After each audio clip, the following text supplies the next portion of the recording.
दर्शकों नमस्कार, स्वागत है आपका 25 खबर पालघर में। मैं हूं तेजेंद्र सिंह। चलिए चलते हैं आज की खबरों की ओर।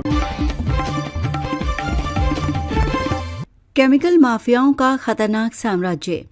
बोईसर MIDC न केवल महाराष्ट्र बल्कि देश के महत्वपूर्ण औद्योगिक केंद्रों में से एक है, लेकिन इसके पीछे केमिकल माफियाओं का एक भयावह जाल छिपा है। अवैध रूप से खतरनाक रसायनों का भंडारण, बिना अनुमति उत्पादन और जहरीले कचरे का नालों और जमीनों में निस्तारण अब रोजमर्रा की सच्चाई बन गया है। निशिगांव पूर्व क्षेत्र में तेंदुए का आतंक, बकरी पर हमला, नागरिकों में डर। बोईसर के निशिगांव पूर्व क्षेत्र में तेंदुए ने दस्तक दी है। कल शाम करीब 4 बजे स्थानीय निवासी बाबू सुरेश धोड़ी के घर के पास तेंदुए ने एक बकरी पर हमला कर दिया। इस घटना से ग्रामीणों में भारी दहशत है। तारापुर MIDC में प्रदूषण का मुद्दा गरमाया, CETP के विस्तार पर प्रश्न चिन्ह। तारापुर MIDC में प्रदूषण की समस्या गंभीर होती जा रही है। अपशिष्ट जल के शुद्धिकरण के लिए उपयोग किए जाने वाले CETP की क्षमता और इसके विस्तार को लेकर स्थानीय लोगों और पर्यावरण प्रेमियों ने सवाल उठाए हैं। औद्योगिक कचरे के सही प्रबंधन न होने से समुद्री तट और भूजल दूषित हो रहा है। 37वें सड़क सुरक्षा अभियान के तहत पालघर रेलवे स्टेशन पर जागरूकता कार्यक्रम आयोजित। 37वें सड़क सुरक्षा अभियान के अंतर्गत पालघर रेलवे स्टेशन परिसर में रिक्शा और मैजिक वाहन चालकों के लिए जागरूकता कार्यक्रम हुआ। पालघर नगर परिषद में उत्तम युग की शुरुआत।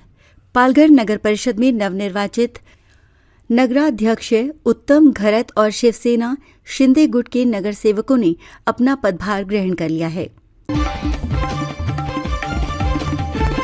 रामराज ग्रुप एवं हिंदू जनजागृति संस्था ने की गौ रक्षकों का सम्मान। वनगांव में आयोजित एक समारोह में गौरक्षा के क्षेत्र में कार्य करने वाले युवाओं को प्रोत्साहित किया गया। मुख्य अतिथि कैप्टन सत्यम ठाकुर ने कहा कि गौरक्षा केवल धार्मिक दायित्व नहीं बल्कि मानवीय संवेदना से जुड़ी जिम्मेदारी है। मनोर में यातायात नियमों के प्रति व्यापक जन जागरूकता।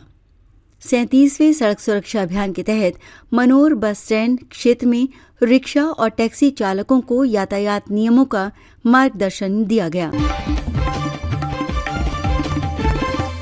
डहाणू के बोडी में गतिरोधक और रंबलर लगाने की मांग। पर्यटकों के पसंदीदा केंद्र बोडी गांव की मुख्य सड़क पर तेज गति वाहनों को नियंत्रित करने के लिए कोई व्यवस्था नहीं है। चिंचणी में 9 जनवरी से शुरू होगी राज्य स्तरीय डॉज बॉल स्पर्धा। 15वीं राज्य स्तरीय जूनियर डॉज बॉल चैंपियनशिप 9 से 11 जनवरी तक चिंचणी के केडी हाई स्कूल मैदान में आयोजित की जाएगी। अगले 2 हफ्तों में नए पार्षदों की बैठक का आयोजन। पालघर, डहाणू, जवाहर और वाडा स्थानीय निकाय चुनावों के नतीजे आने के बाद अब नए पार्षदों की पहली बैठक का इंतजार है।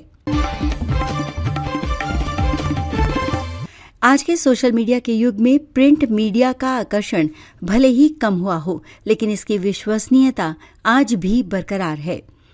सूचना प्रौद्योगिकी के इस दौर में पत्रकारिता आसान तो हुई है, लेकिन ग्रामीण क्षेत्रों में पत्रकार आज भी बड़ी चुनौतियों का सामना कर रहे हैं।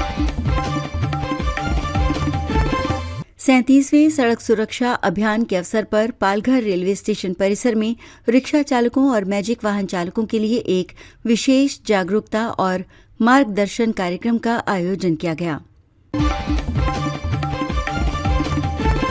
बोईसर में आयोजित बोईसर कला क्रीड़ा महोत्सव के भव्य उद्घाटन के अवसर पर पालघर की जिलाधिकारी डॉक्टर इंद्राणी जाखड़ ने विद्यार्थियों को संबोधित करते हुए कहा कि जीवन की सफलता के लिए अनुशासन सबसे महत्वपूर्ण है। पालघर जिले में सड़क दुर्घटनाओं को कम करने के उद्देश्य से पुलिस प्रशासन द्वारा 37वां सड़क सुरक्षा अभियान 2026 प्रभावी ढंग से चलाया जा रहा है। इसी अभियान के अंतर्गत वाणगांव नाका पर एक विशेष जागरूकता शिविर का आयोजन किया गया। पालघर जिले के तलासरी तालुका में एक बेहद दुखद घटना सामने आई है, जहां वार्षिक खेल महोत्सव के दौरान एक 15 वर्षीय छात्रा रोशनी गोस्वामी की मृत्यु हो गई। हमारे चैनल को अभी सब्सक्राइब करें और बेल आइकन दबाना न भूलें। धन्यवाद।